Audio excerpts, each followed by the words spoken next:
नमस्कार। जैसा कि आपको पता होगा, सरकार द्वारा 130वां संविधान संशोधक विधेयक संसद में लाया गया। सरकार द्वारा, ख़ास तौर पर प्रधानमंत्री द्वारा, जिन्होंने कि कल अपनी बिहार रैली में एक भाषण में कहा कि यह संशोधन भ्रष्टाचार के खिलाफ एक लड़ाई है। क्या ऐसा है? क्या सच में ऐसा है? बिल्कुल नहीं है। अगर इस बात को बिल्कुल मनगढ़ंत भी कह दें तो यह अतिशयोक्ति नहीं होगी। आइए इस पर एक संक्षिप्त चर्चा कर लेते हैं। देखिए, भारत में और भारत के बाहर भी, वर्तमान में और पास्ट में भी, भूत में भी, भविष्य में भी, न्याय शास्त्र का एक सिद्धांत है जो ये कहता है कि कोई भी व्यक्ति तब तक दोषी नहीं है जब तक उसकी दोष सिद्धि ना हो जाए। अगर किसी व्यक्ति पर आरोप लगता है तो इसका अर्थ यह नहीं है कि वह दोषी है।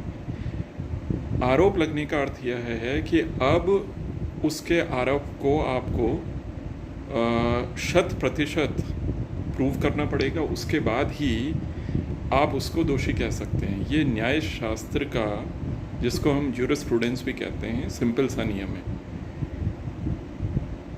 तो ज्यूरिस्प्रूडेंस का ये वाला नियम क्यों आवश्यक है? ये इसलिए आवश्यक है क्योंकि आप फ़िलहाल तो जो हमारे देश के प्रधानमंत्री हैं वे कई बार बहुत ज़्यादा बोलते हैं और ऐसी चीज़ें बोलते हैं जो कि किसी प्रधानमंत्री को बोलनी नहीं चाहिए। लेकिन जब वो बोल रहे हैं तो चलिए उनकी बात को ही कह देते हैं। आप प्रधानमंत्री और मुख्यमंत्री की बात को छोड़िए, आप देश के मिनिस्टर्स की बात को भी छोड़िए, आप किसी राज्य के मिनिस्टर्स को भी छोड़िए। अगर यह संशोधन पास हो जाता है तो इसका क्या इम्पैक्ट होगा? इसका इम्पैक्ट ये होगा कि उन पे तो लागू होगा, सामान्य नागरिक पे भी लागू होगा। अगर कोई व्यक्ति 30 दिन तक जेल में रहता है और इस बीच वह अपनी बेल नहीं करा पाता तो फिर उसकी नौकरी चली जाएगी, नौकरी चली जाएगी। अब आप छोड़िए कि ये मिनिस्टर क्या बोल रहे हैं, अब आप ऐसा समझिए, किसी सामान्य व्यक्ति को किसी ने, पुलिस ने किसी केस में फंसा दिया और उसके बाद वह जेल चला गया, 30 दिन तक उसकी बेल नहीं हो पाई, तो क्या उसकी नौकरी वगैरह सारी चीज़ें चली जाएंगी?